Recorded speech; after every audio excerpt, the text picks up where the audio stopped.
নমস্কার বন্ধুরা, আমি মিষ্টি। আমার মিষ্টি মন চ্যানেলে আমার সমস্ত বন্ধুদের সুস্বাগত। চলে এসেছি আজকে রুই পোস্তর এক রেসিপি নিয়ে। রেসিপিটি দেখতে হলে আমার রেসিপিটার দিকে ধ্যান দিয়ে দেখো, একদম স্কিপ করবে না, তাহলে দেখতে থাকো। এই দেখো বন্ধুরা, আমি যেহেতু আজকের রুই পোস্ত বানাবো, তার জন্য আমি রুই মাছকে ভালো করে ধুয়ে পিস করে কেটে জল ঝরিয়ে রেখে দিয়েছি। আর এখানে আমি কিছু জিনিস নিয়েছি, দেখো মশলা। এটাতে হচ্ছে টমেটো, পেঁয়াজ আর আদা আমি পেস্ট করে রেখেছি। এখানে হচ্ছে একটুখানি সর্ষে, কাঁচা লঙ্কা আর পোস্ত পেস্ট করা আছে। এখানে দেখো চেরা কাঁচা লঙ্কা, আর আছে একটু কালো জিরে, আর এখানে হলুদ গুঁড়ো, কাশ্মীরি রেড চিলি পাউডার, আর হচ্ছে লবণ আছে।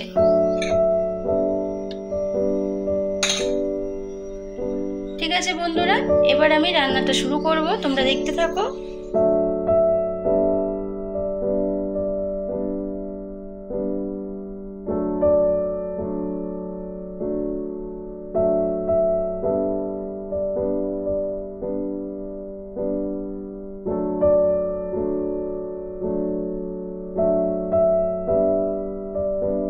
মাছের মধ্যে একটু হলুদ, একটু লবণ আর একটু কাঁচা তেল মিশিয়ে নিয়েছি। কাঁচা তেলটা দিয়েছি কেন বলো তো, যদি কাঁচা তেলটা মাছের মধ্যে দিয়ে আমরা মাছ ভাজতে দিই, তাহলে কিন্তু তেলটা আর অতটা ঠিকরে ওঠে না। এবার দেখো, এদিকে আমার সরষের তেলটা গরম হয়ে গেছে।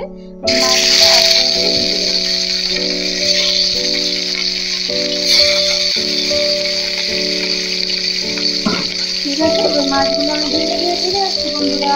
এই দেখো বন্ধুরা, আমার একটা পিস মাছ ভাজা হয়ে গেছে। এবার আমি এক পিস উল্টে দেবো। মাছটাকে বেশ ভালো করে ভেজে নিতে হবে। মাছটা যত ভালো হবে, রান্না টেস্ট হচ্ছে ততটাই ভালো হবে। আর বেশি আমি রান্নাতে হলুদ ইউজ করবো না। তোমরা যদি চাও বেশি হলুদ ইউজ করতে, তোমরা করতে পারো।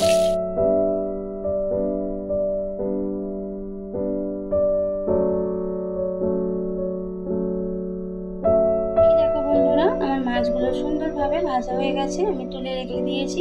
এবার আমি গ্যাসের দিকে আবার চলে যাব, আমার রান্নাটা এবার স্টার্ট করব। মাছ ভাজার যে তেলটা আছে ওর মধ্যেই আমি হচ্ছে চেরা কাঁচা লঙ্কা ফোড়ন দিয়ে দেবো,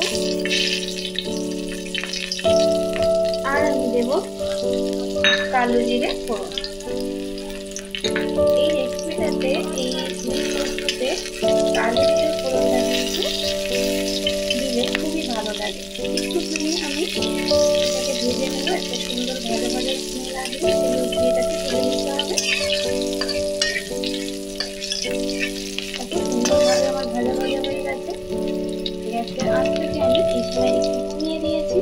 এবার আমি এর মধ্যে দেব আমি যে পেঁয়াজ, আদা আর টমেটো পেস্ট করেছিলাম, ওটা আমি দিয়ে দেবো।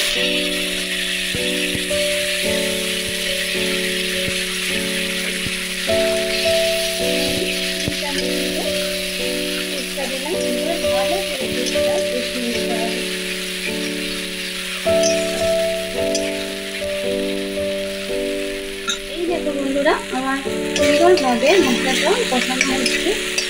আর একটুখানি কষাতে হবে। তার আগে আমি এর মধ্যে অ্যাড করবো হাফ টিস্পুন মতো হলুদ গুঁড়ো, লবণ।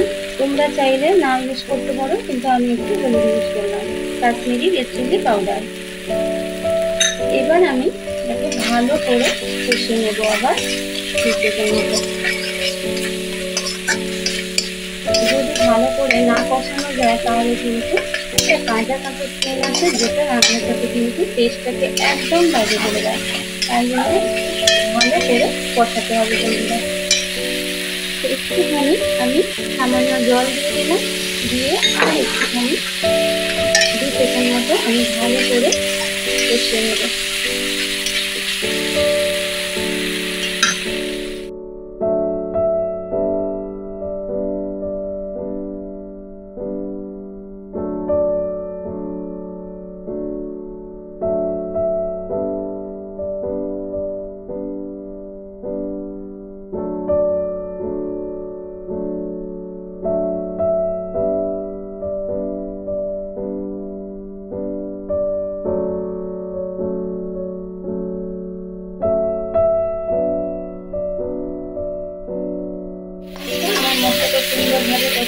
যাতে আর বেশি কষাবে না, কারণ পোস্ততে বেশি কষালে পেটে লাগতে পারে। তাই আমি এর মধ্যে এবার জল দিয়ে দেবো। খুব একটা বেশি জল দেবো না, পরিমাণ মতো জল দিয়ে দিলাম। দিয়ে ভালো করে জলের সাথে সমস্ত মশলাটা আমি মাখিয়ে দেবো। রান্নাটা একদম মাখা মাখা হবে।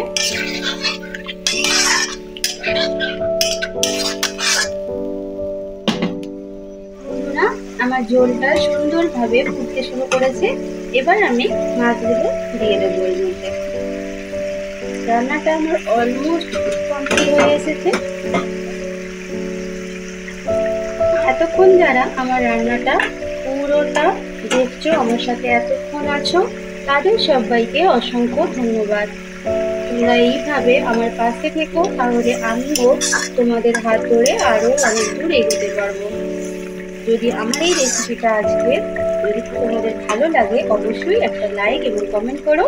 দেখো, দেখতে দেখতে আমার ঝোলটা সুন্দরভাবে ফুটে উঠেছে। কথা বলতে বলতে কাজ কেমন হয়ে যায় না বোঝাই যায় না বন্ধুরা।